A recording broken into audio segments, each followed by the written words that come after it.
What would you do if two strangers in fake uniforms broke your pregnant wife's arm on your own porch? That's the nightmare Jake Harper faced, and it's why I'm telling you this story. Picture a quiet afternoon, the kind where the sun's dipping low, painting the sky orange, and the only sound is gravel crunching under Jake's Ford F-150 as he pulls into his driveway. The truck's engine growls soft, a familiar hum mixing with the faint whiff of old leather and a trace of strawberry lip gloss glares from her morning ride to the store. Jake's lips twitch into a half-smile, a split second of peace. He kills the engine, and the world goes quiet, except for the sharp bark of their German shepherd Duke, pacing the porch like he's guarding a fortress. Claire's there on the steps, one hand resting on her 8-month pregnant belly, the other yanking Duke's collar to stop him from tearing into a beat-up delivery box by the door. She looks wiped out but tough, her eyes catching Jake's with a worn grin. If that driver leaves one more package in the sun, I'm chucking it back to the warehouse, she calls, brushing hair from her face. Jake chuckles, stepping out, boots hitting the ground. I'll deal with it, he says, but Duke's growl turns low, mean, hackles up, and Jake's hand freezes on the truck door. A voice cuts through the air, sharp, barking, not a neighbor's. Hey, who are you? Jake spins, heart slamming against his ribs. A dented gray sedan screeches to the curb, no plates, just a cheap yellow light flashing on its roof like a kid's toy. Two guys climb out, wearing mismatched uniforms, no patches, no names. One's clutching a stick wrapped in duct tape, the other flashing a Velcro badge that says, HOA enforcement. Jake's stomach twists. Get inside. The skinny one snaps, jabbing a finger at the house. Your dog's unleashed. You're breaking noise rules. Claire stands, confusion flickering across her face, one hand shielding her belly. Duke's snarl gets uglier. Jake steps forward, voice hard as iron. Who the hell are you? No answer. The guy with the stick moves fast, grabbing Claire's arm. Her scream slices through Jake's short, raw, cut off by a sickening crack. Her arm twists wrong, her body crumples, one knee slamming into the porch. She gasps, clutching her side, eyes wide with shock, pain, fear. Duke howls, straining against Claire's weakening grip. Time stops. The world bleeds gray, Leah VYing only the high-pitched ring in Jake's ears. His heart doesn't race, it locks up. They hurt her. Not a fine, not a warning over some stupid HOA rule. They broke his pregnant wife's arm, on their own porch, in broad daylight. Jake's foot shifts, his jaw clenching so hard his teeth ache. The air in his lungs burns like fire. His hand darts to his pocket, fingers grazing his phone, instinct moving faster than thought. He raises it to snap a picture of these frauds. The stick swings down not hard, but enough to send the phone flying into the bushes. One more move, you're under arrest. The skinny guy snarls, while VYing the stick like a threat.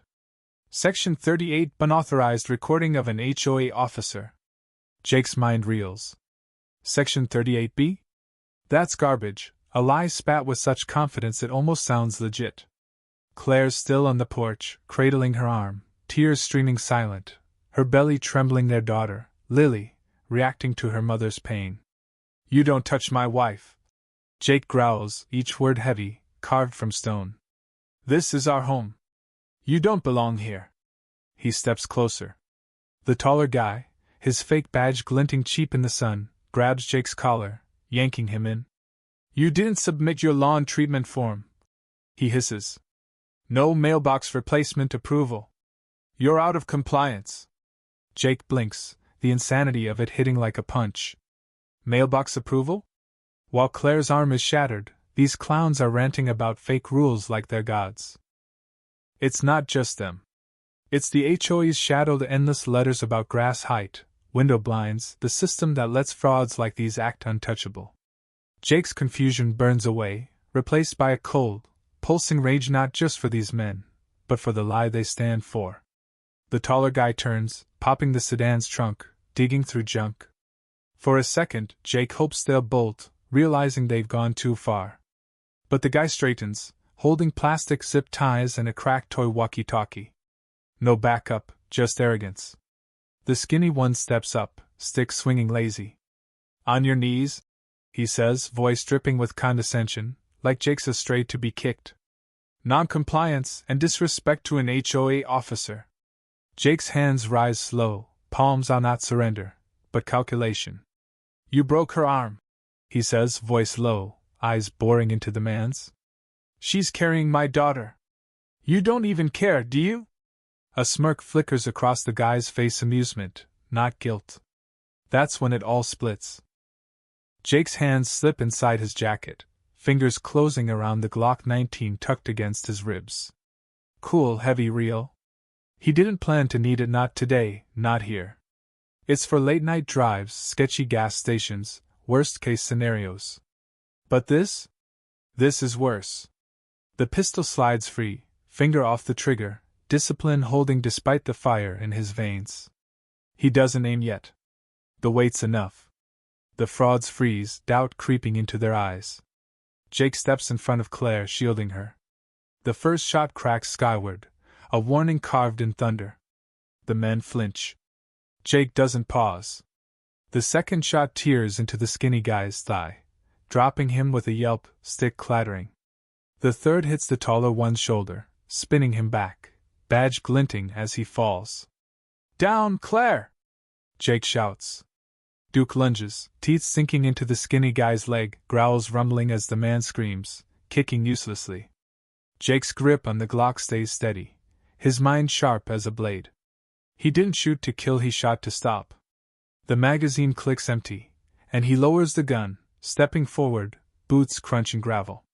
The frauds writhe, clutching wounds, babbling fake radio codes into a broken toy. Code 97 Alpha. One wails like help's coming. It's not.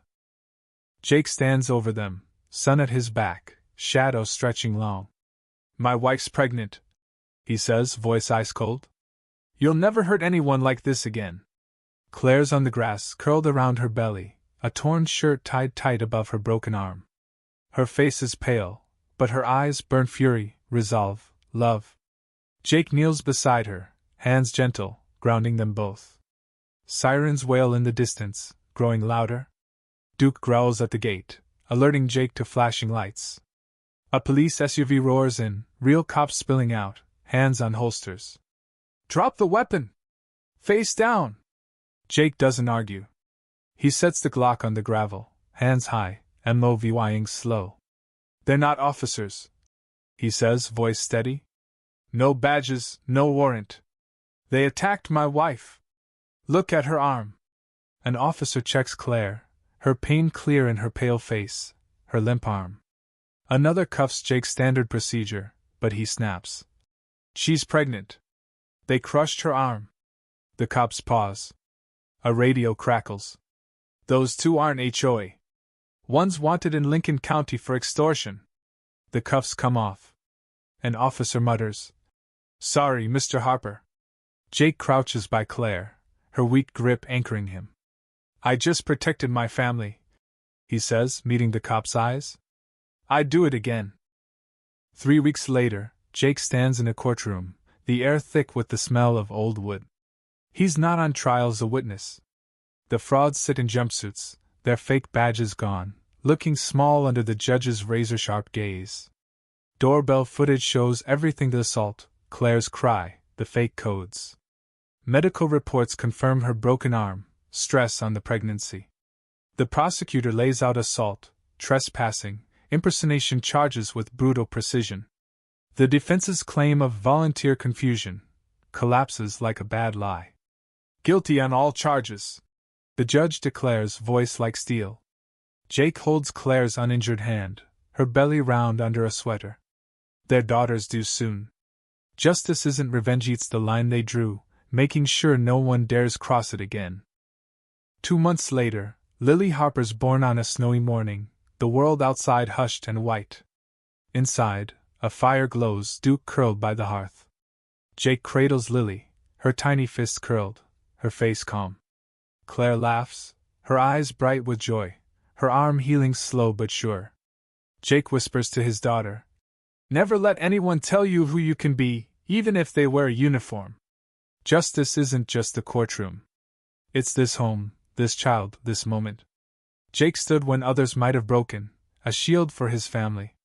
His story sticks not for the gunfire, but for the quiet after when everything could have been lost, but wasn't. Because he said enough, and meant it.